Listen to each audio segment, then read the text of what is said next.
Baik, Bapak dan Ibu sekalian, di siang hari ini menjelang sore sudah bergabung di dalam Zoom ada 481 peserta dan belum termasuk yang join barengan untuk Zoom-nya. Kita selama kurang lebih 45 menit ke depan kita akan berdiskusi, saling sharing terkait dengan managing diversity. Sumber-sumber terkait dengan hal ini kami juga peroleh dari Ibu DSDM Pendang yang kemarin hari Sabtu juga kami topiknya untuk GDP itu terkait dengan diversity juga, dan juga dari beberapa sumber lain yang sama-sama kita pelajari. Next, Mbak Selin.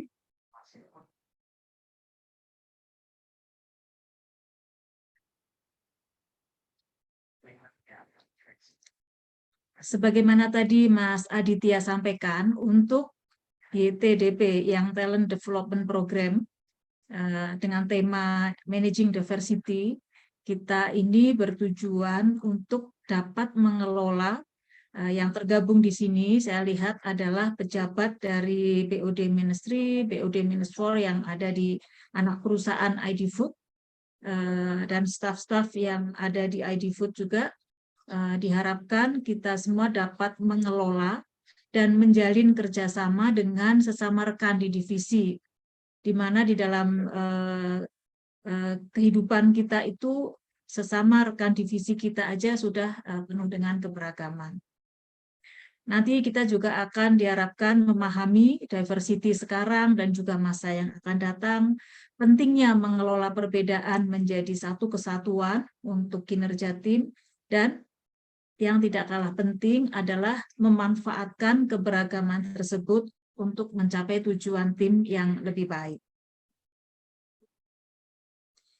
Nah, kalau kita lihat di data diversity, kalau kita sadari salah satu hal yang tidak bisa kita hindari dalam kehidupan adalah kita selalu berhadapan dengan keberagaman dimanapun kita berada. Mbak Selin, atau saya share screen sendiri saja ya? Iya, boleh, Bu.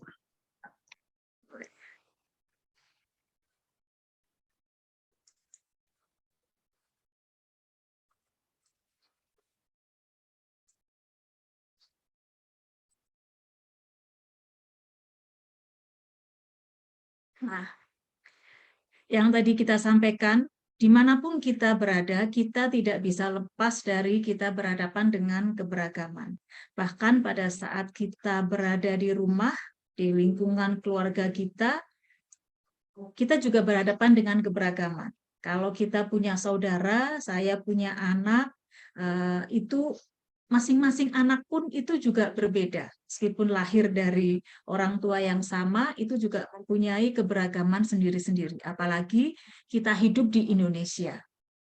Indonesia, sebagaimana kita ketahui, salah satu negara dengan bahasa, suku bangsa, dan agama yang paling beragam di dunia. Dan alhamdulillahnya sampai dengan saat ini kita masih bisa menjaga keberagaman tersebut sesuai dengan sila ketiga Pancasila, Bhinneka Tunggal Ika, Persatuan Indonesia Bhinneka Tunggal Ika. Dari sumber-sumber yang kita peroleh di Indonesia, ada 715 bahasa, menempati peringkat kedua dari 10 negara dengan bahasa terbanyak di dunia. Saya yang hidup di Pulau Jawa katakan, dengan berjalan kita berkendara berapa jam saja itu sudah kita akan temui dengan bahasa yang berbeda. Saya kebetulan ada di perbatasan Jawa Tengah, begitu saya jalan 2-3 jam ke arah barat itu sudah berubah menjadi bahasa Sunda, saya nggak tahu gitu kan. Kemudian kita jalan lagi udah bahasanya sudah berubah lagi, ada bahasa Betawi gitu. Kemudian kalau ke arah timur, dialeknya sudah beda lagi gitu. Saya kebetulan ada di daerah Banyumas. Nah, itu dialek saya saja sudah menjadi bahan lelucon gitu kalau kita bergeraknya ke arah timur. Nah, itu kemudian Belum lagi suku bangsa di Indonesia. Indonesia termasuk 6 negara dengan suku bangsa terbanyak di dunia. Ada 1.340 suku bangsa. Dan masing-masing suku bangsa ini kita kadang mempunyai stigma yang berbeda-beda. Dan kemudian ada 6 agama yang diakui di Indonesia. Belum termasuk ada kepercayaan-kepercayaan yang juga tumbuh hidup di Indonesia. Kemudian dari The Global Gender Gap Index 2022, Indonesia itu ternyata menempati peringkat ke-92 dari total 146 negara. Indeks kesenjangan gender global itu mengukur beberapa hal seperti partisipasi ekonomi dan peluang, pencapaian pendidikan, kesehatan dan kelangsungan hidup, dan juga pemberdayaan politik. Posisi Indonesia ini jika dibandingkan dengan sesama negara Asia Tenggara, itu kita masih berada di bawah Singapura. Singapura itu peringkat ke-49. Bahkan juga Timor Leste yang dulu bergabung dengan Indonesia, peringkatnya itu ada di 56.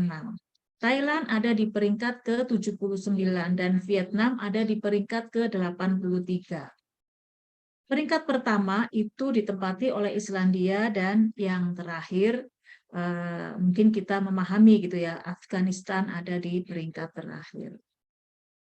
Nah, kita berbicara tentang bagaimana itu mengelola diversity, mengelola keberagaman. Apa sih itu diversity gitu? Bagaimana mengelola diversity? Diambil dari standar kompetensi direksi BUMN. Managing diversity diartikan sebagai kemampuan untuk mengelola dan memanfaatkan keberagaman para pemangku kepentingan untuk meningkatkan nilai tambah dan daya saing perusahaan. Ada beberapa kata yang dicetak tebal, yaitu terkait dengan mengelola dan juga memanfaatkan keberagaman.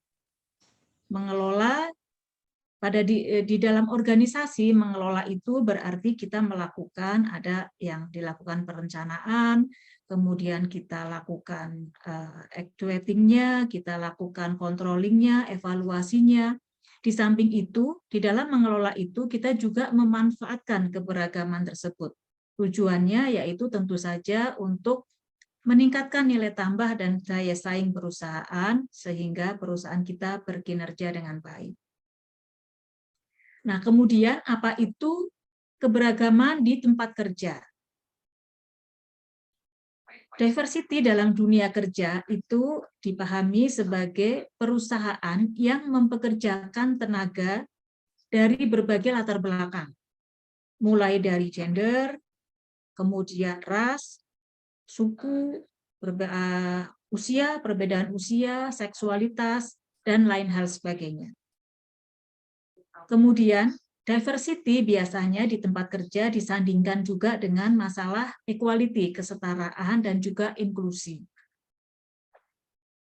Kesetaraan bagi pegawai yang beragam ini dengan cara memberikan mereka kesempatan yang sama. Yang saat ini yang sering kita dengar adalah kesetaraan dari pria dan wanita, gitu ya.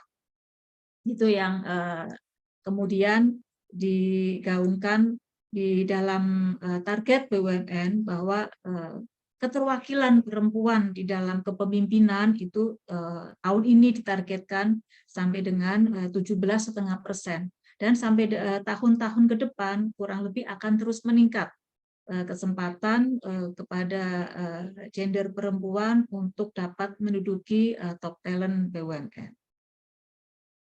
Kemudian penelitian dari Universitas Michigan juga menemukan bahwa pegawai dari kelompok minoritas kadangkala dianggap tidak memiliki kualifikasi yang memadai. Namun, kadang untuk sebagai citra itu direkrut sebagai simbol bahwa sudah menerapkan keberagaman. Nah, hal-hal seperti ini tentunya melahirkan stigma yang merugikan bagi perusahaan, yang turut juga nanti menjadi faktor pegawai tersebut untuk justru tidak bertahan lama di dalam perusahaan. Kemudian kalau tadi kita ada kesetaraan, bagaimana dengan itu inklusi? Inklusi di tempat kerja itu diartikan bahwa semua karyawan, terlepas dari semua perbedaan yang ada, yang tadi disebutkan, antara lain ada usia, ada latar belakang, suku, ras, keyakinan, atau kemampuan, bahkan sampai dengan kemampuan, itu memiliki hak untuk dihormati dan dihargai sebagai anggota organisasi. Dalam budaya tempat kerja yang sudah menerapkan tempat kerja yang inklusif, semua karyawan itu merasa bahwa mereka dihargai dan bahwa mereka juga menambah nilai bagi organisasi. Hal demikian yang kita harapkan. Nah, ada beberapa key behavior yang bisa kita terapkan pada posisi kita sebagai pemimpin tim, BOD Ministry, BOD Ministry, bahkan juga pada posisi kita sebagai anggota tim. Bagaimana kita menerapkan diversity di dalam organisasi.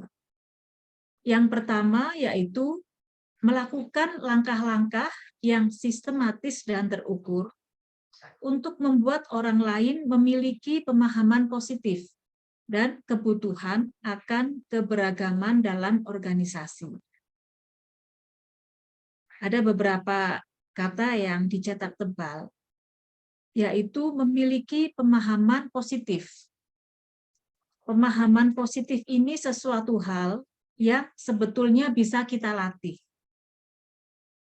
Kadang kita suka memberi cap tertentu kepada suku atau ras tertentu, atau mungkin kepada golongan tertentu. Nah, itu sebetulnya hal-hal yang bisa kita latih untuk kita selalu berpikir positif.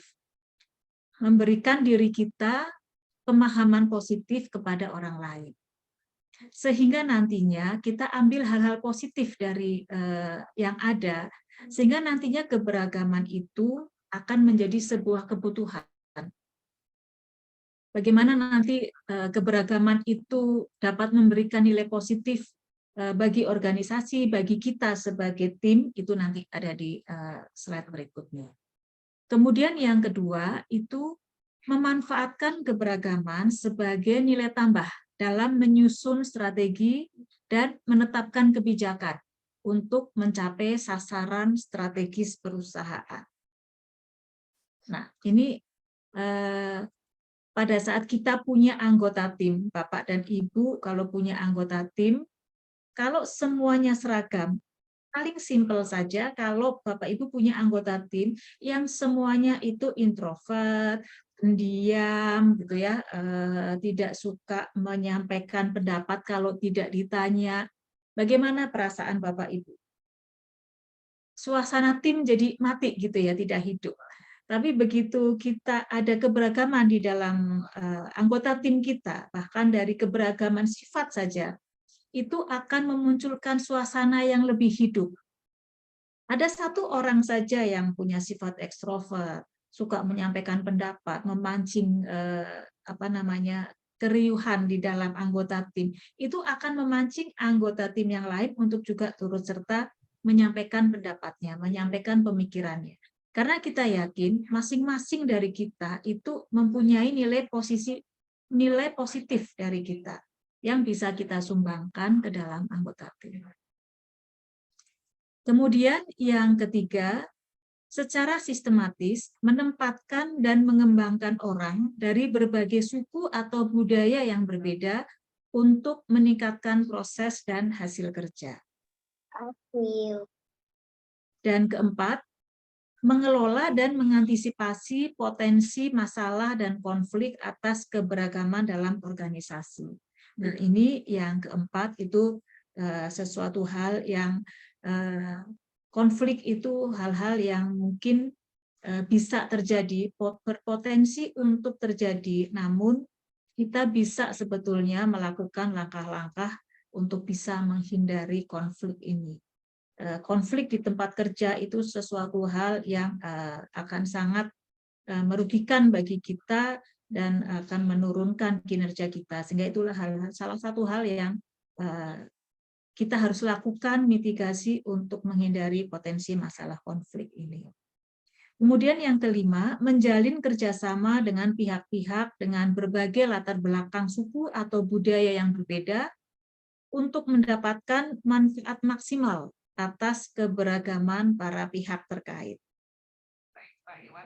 Jadi kita pada saat berhubungan juga dengan pihak-pihak lain, kita tentunya kita berhubungan dengan aparat, kita berhubungan dengan lembaga lain, dengan kementerian lain, dengan pelanggan, bahkan dengan mitra-mitra kita. Itu kadang kita menempatkan juga gitu ya, bagaimana posisi mitra, lawan kerjasama kita dan sebagainya, seperti apa kita akan menempatkan orang-orang yang mempunyai keberagaman yang sesuai.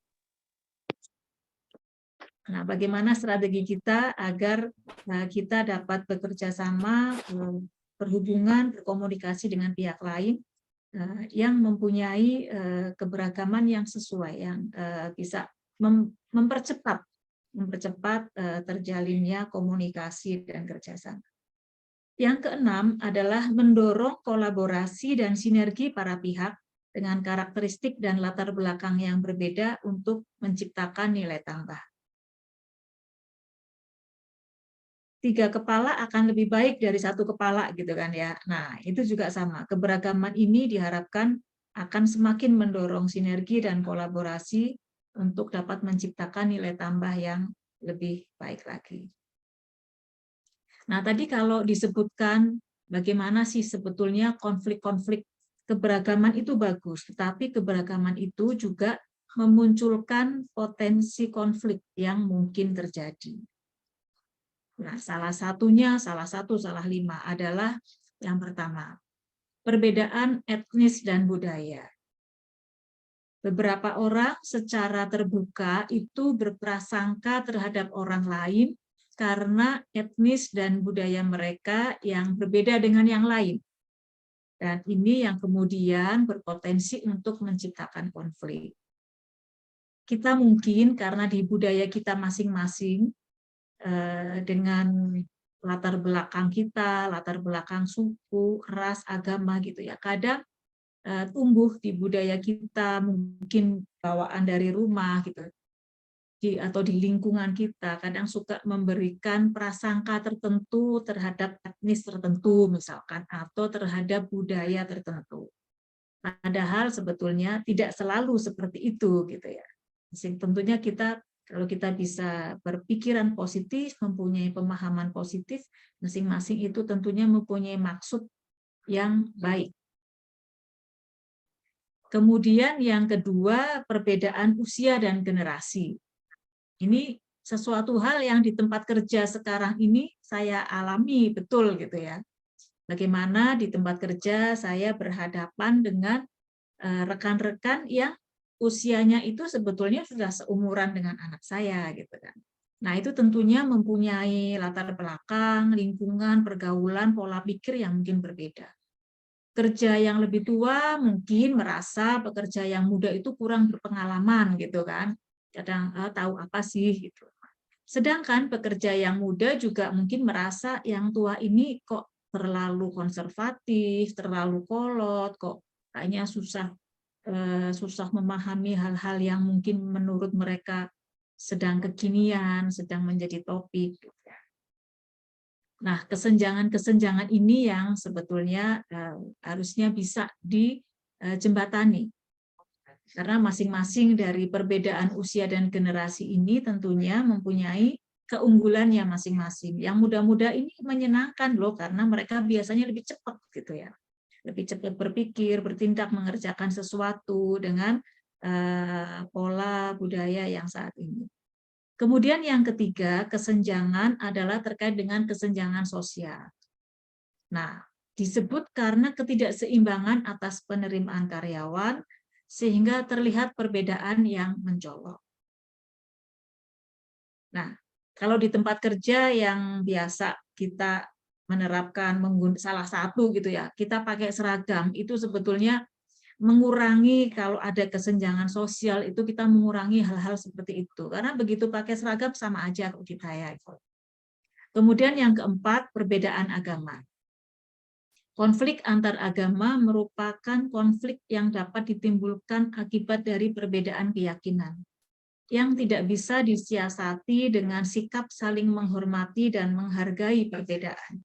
Ini memang menjadi hal yang cukup krusial kalau sudah berkonflik itu terkait dengan antar agama. Ini kita yang menurut saya harus cukup hati-hati. Bahkan disadari atau tidak, konflik akibat dari pemilihan kepala daerah pun, meskipun itu sudah berlalu hampir 5 tahun, sampai dengan saat ini kalau kita cermati bahkan di media sosial, di kehidupan terkadang masih kita temui, itu masih terbawa sampai sekarang. Itu hal-hal yang menurut saya cukup memprihatinkan. Kemudian yang kelima, perbedaan pendidikan. Nah, ini biasanya terjadi berhubungan dengan motivasi dan pemahaman akan pekerjaan. Nah, kemudian bagaimana kita menyelesaikan kalau terjadi konflik keberagaman di tempat kerja? Salah satunya adalah kalau kita memiliki prosedur standar untuk menangani konflik yang muncul di tempat kerja. Itu penanganan yang kita bisa lakukan dengan kita memiliki prosedur standar. Kemudian, apakah kita hanya melulu melalui prosedur standar, kita juga bisa menyelesaikan konflik dengan cara lain yang bisa saja itu lebih efektif, yaitu dengan melakukan pencegahan terjadinya konflik sejak awal. Ini mungkin yang lebih bagus kita lakukan. Kalau konflik sudah terjadi, itu seperti luka, itu sudah terbuka gitu ya. Jadi untuk bisa menutup, menyembuhkan luka tentunya ada obat dan memakan waktu. Tetapi kalau kita mencegah terjadinya konflik sejak awal, itu hal yang paling bagus. Karena itu tidak ada luka yang terjadi, itu yang akan lebih memudahkan untuk meningkatkan kinerja tim. Nah, untuk melakukan hal tersebut, melakukan pencegahan, kita sebagai leader, BOD Ministry, BOD Ministry, maupun kita sebagai anggota tim, dapat mendorong melakukan hal-hal sebagai berikut. Yang pertama, kita menggunakan bahasa inklusif di tempat kerja. Apa itu bahasa inklusif? Yaitu bahasa yang mudah dipahami oleh semua pihak. Kemudian kita bisa melakukan check-in rutin dengan anggota tim sebagai prioritas kita. Check-in rutinnya itu seperti apa sih, gitu ya? Ya, karena kita kebetulan sekarang COVID meskipun masih ada, tetapi tidak separah yang dulu-dulu dan rata-rata di kita nampaknya sudah hampir 100% itu kita bisa hadir gitu ya. Sehingga sebetulnya kita bisa melakukan check-in rutin, yaitu pertemuan-pertemuan rutin yang bisa dengan fisik. Kalaupun tidak bisa dengan fisik, kita bisa lakukan by Zoom, tetapi menurut saya ya, pertemuan dengan fisik itu ada hal-hal yang tidak bisa tergantikan pada saat kita pertemuan dengan Zoom. Dengan fisik itu ada touch in touch-nya lebih dekat gitu ya. Ada hal-hal lain yang tidak formal, informal itu yang bisa terjalin. Ada kedekatan yang bisa terjalin dan kita bisa mendapatkan saling pemahaman itu lebih mudah. Nah, ini bisa dilakukan pada saat kita morning coach atau mungkin pertemuan rutin. Pada saat kita kemudian juga ada pada saat sesi akhlak gitu ya, ada sesi akhlak rutin setiap sebulan sekali itu kan ada ya, kemudian ada yang kita nonton video akhlak bersama-sama, kemudian kita saling melakukan diskusi. Nah, itu momen-momen itu yang bisa kita manfaatkan untuk bagaimana kita saling memahami di antara keberagaman kita. Kemudian yang sudah dilakukan juga di Indonesia adalah menambahkan lebih banyak hari libur ke kalender tempat kerja untuk mencakup perayaan budaya dan perayaan keagamaan di semua karyawan. Nah, kita kan di Indonesia ini hari liburnya itu sebetulnya sudah sangat banyak gitu ya, mencakup keberagaman yang ada di Indonesia, masing-masingnya itu hari libur keagamaan, hari libur perayaan tertentu itu kita sudah menjadi kalender libur nasional dari pemerintah. Kemudian menjadikan tempat kerja sebagai tempat yang aman. Kita merasa aman di tempat kerja, aman dari bullying gitu ya. Kemudian juga kita juga bisa menerapkan respectful workplace untuk memberi rasa aman bagi semua. Nah, terkait dengan respectful workplace ini, sebelumnya juga seingat saya sudah pernah juga disosialisasikan oleh tim SDM kampanye mengenai respectful workplace. Ini salah satu bagaimana kita mengimplementasikan untuk keberagaman. Kemudian berikutnya adalah meminta semua anggota tim untuk memberikan masukan tentang inisiatif dan strategi baru. Jadi kita meminta semua anggota tim untuk memberi kesempatan kepada semua untuk aktif menyampaikan inisiatifnya, menyampaikan buah pikirannya. Dan terakhir menciptakan peluang untuk percakapan di grup. Nah, ini sebetulnya untuk mencairkan suasana, untuk mendekatkan ke semuanya sehingga masing-masing dapat menerima keberagaman yang ada di lingkungan kita.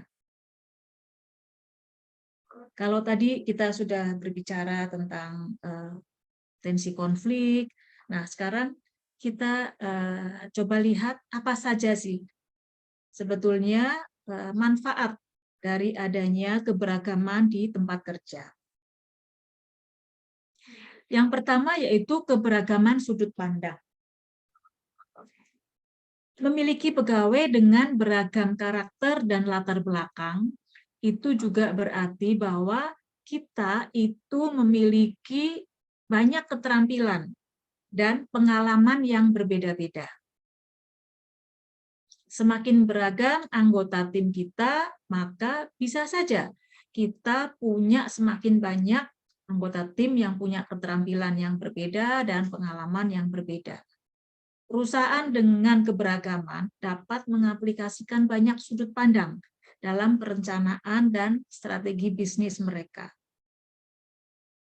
Kalau saya kaitkan, katakan ya, dengan bagaimana kita menjalankan manajemen risiko, itu pada saat kita menetapkan sasaran, mengidentifikasi adanya potensi risiko yang ada, kemudian bagaimana kita menentukan mitigasi apa yang akan dilakukan.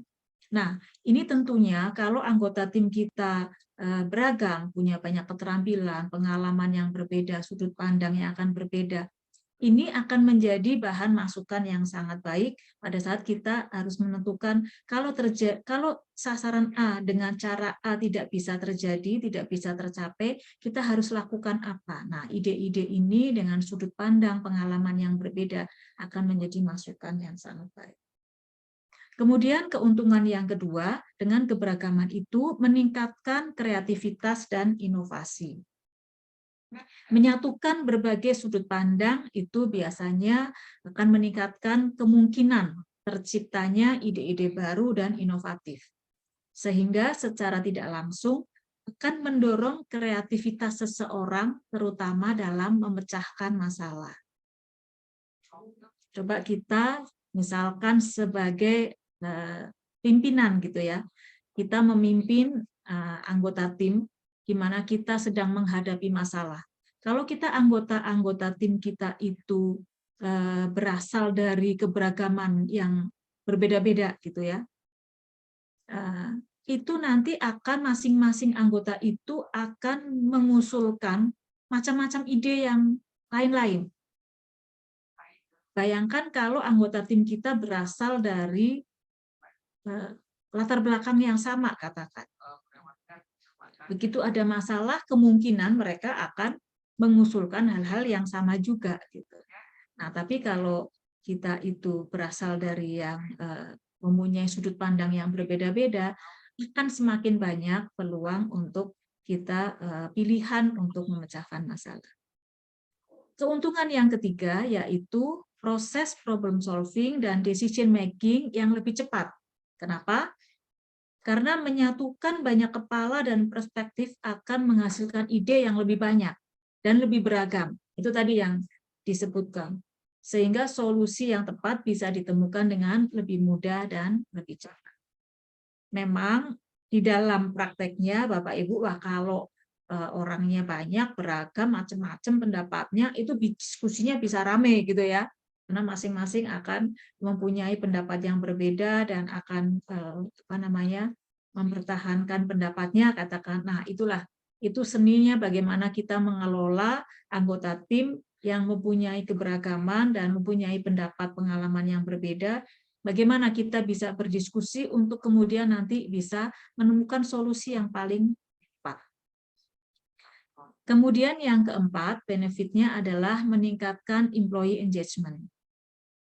Pegawai yang merasa included bagian gitu ya, sebagai bagian dari tim, akan lebih bersemangat untuk terlibat dalam urusan perusahaan.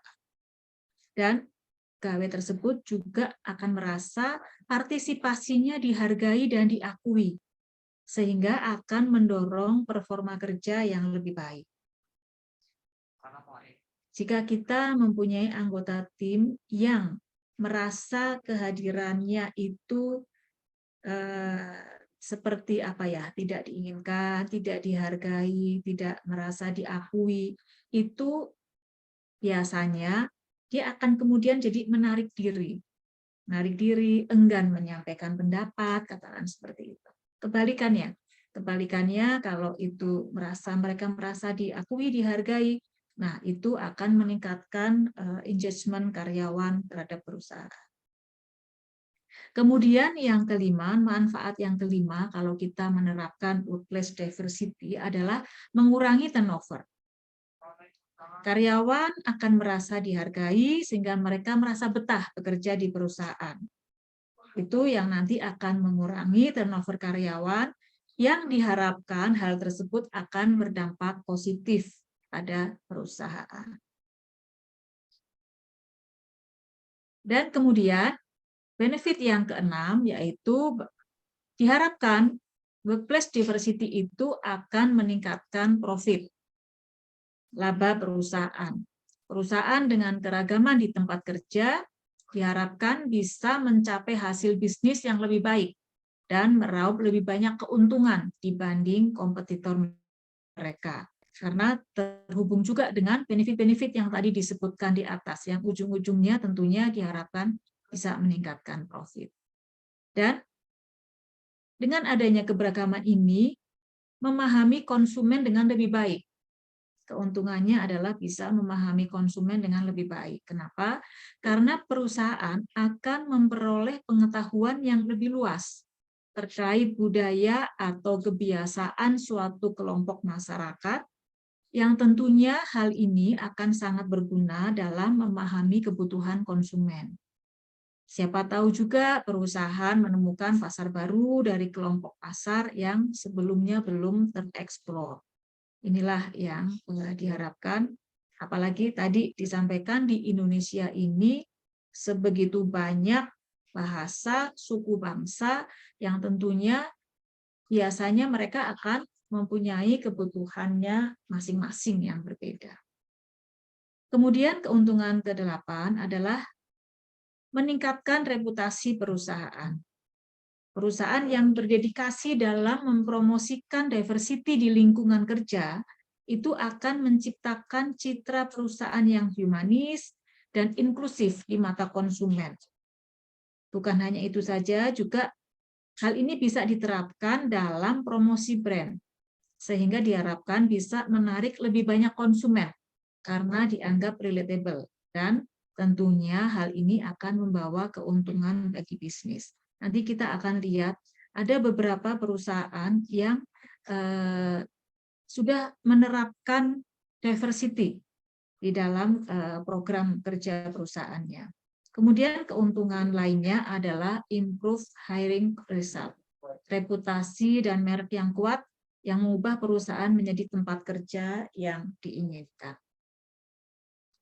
Nah, ini ada beberapa contoh dari penerapan diversity yang dilakukan oleh beberapa perusahaan multinasional. Ini sebagai contoh, diversity ini salah satunya adalah termasuk bagaimana pada saat kita mempekerjakan penyandang disabilitas dan kita juga menyediakan akses yang memadai sehingga kita mengakui keberadaan mereka, memfasilitasi mereka. Nah, ini beberapa contoh perusahaan yang menerapkan diversity. Satu, Unilever Indonesia. Berdasarkan Thomson Reuters Global Diversity dan Inclusion Index tahun 2018, Unilever Indonesia menduduki peringkat 22 dunia dan kedua di Asia sebagai salah satu perusahaan paling inklusif. Tercatat pada akhir 2019, 44,1% jajaran direktur di perusahaan ini di Unilever Indonesia itu terdiri dari perempuan. Dan 40,7% jajaran manajer juga diisi oleh karyawan perempuan. Mereka juga memiliki banyak program pemberdayaan perempuan, di mana salah satunya yaitu Women in Engineering Leadership Fellowship yang mendukung perempuan Indonesia untuk berkarir di bidang teknik. Itu Unilever Indonesia. Kemudian ada juga Marriott International, di mana Marriott ini tahun lalu menjuarai di daftar 50 perusahaan teratas Diversity Incorporation. Setelah Marriott menginvestasikan 5 juta US dollar untuk pelatihan keterampilan hospitality bagi kelompok masyarakat minoritas, termasuk perempuan, penyandang disabilitas, veteran, pengungsi, dan lain-lain. Belum lama ini, Marriott juga meluncurkan seminar virtual global Take Care Community Talks yang berfokus pada topik melawan rasisme dan usaha memajukan kesetaraan dan keadilan sosial di masyarakat. Kemudian ada juga contoh yaitu AT&T. Perusahaan telekomunikasi ini menuai banyak pujian, salah satunya karena proses rekrutmen yang tidak mendiskriminasi antara fresh graduate atau yang senior. Strategi diversity AT&T terbukti yaitu dari total tenaga kerja di Amerika Serikat, 33% adalah perempuan dan 46% adalah dari people of color yang bukan kulit putih. Dan perusahaan ini telah menyumbangkan ratusan juta US dollar untuk pendidikan bagi masyarakat minoritas dan organisasi non-profit. Kemudian terakhir ada contoh Accenture PLC, perusahaan asal Irlandia ini menerapkan banyak strategi untuk menjamin keberagaman dan inklusivitas, terutama menyangkut gender. Tercatat saat ini 50% anggota Board of Director adalah perempuan. Dan perusahaan ini juga aktif mendorong representasi ras dan etnik minoritas, meningkatkan aksesibilitas di tempat kerja bagi penyandang disabilitas, serta mendorong kampanye dan pelatihan seputar diversity dan equality bagi karyawannya. Demikian, Bapak dan Ibu, sudah cukup banyak perusahaan di dunia yang bekerja keras demi keberagaman di lingkungan kerja. Upaya ini tentunya juga diharapkan bisa diterapkan di level individu, yaitu bagi diri kita sendiri, agar kita juga bisa turut serta menciptakan lingkungan kerja yang sehat dan nyaman bagi semua orang. Demikian Bapak Ibu, paparan sharing session kita untuk sama-sama mari kita diskusikan